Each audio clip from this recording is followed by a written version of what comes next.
तो क्या आपके भी मोबाइल फ़ोन में आवाज़ नहीं आ रहे हैं, ना के बराबर आ रहे हैं, आ भी रहे हैं तो बहुत कम आवाज़ आ रहे हैं? क्या रीज़न है आपके फ़ोन में ना के बराबर आवाज़ आ रहे हैं? तो आज के इस वीडियो में सल्यूशन करके बताएंगे। इस वीडियो को देखने के बाद फ़ोन में जो भी प्रॉब्लम है सही हो जाएंगे। 2-3 तरीका बताने वाला हूँ। 2-3 तरीका बताने के बाद आपका मोबाइल फ़ोन सही हो जाएगा।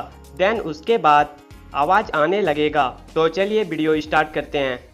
तो फ्रेंड, सबसे पहले आपको अपने मोबाइल फ़ोन की सेटिंग को ओपन कर लेना है। ओपन करने के बाद थोड़ा नीचे आना है और आपको यहाँ पे ढूंढना है साउंड एंड वाइब्रेशन का ऑप्शन। अगर आपको साउंड एंड वाइब्रेशन का ऑप्शन मिल जाएगा तो आपको उस पर क्लिक करना है।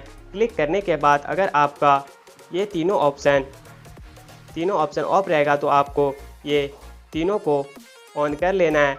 ऑन करने के बाद आपका साउंड आने लगेगा। अगर इससे भी आपका साउंड नहीं आ रहा है तो आपको अपने फ़ोन को स्विच ऑफ कर लेना है। स्विच ऑफ करने के बाद आपका कोई भी मोबाइल में प्रॉब्लम है तो वह ठीक हो जाएगा। Thank you so much guys.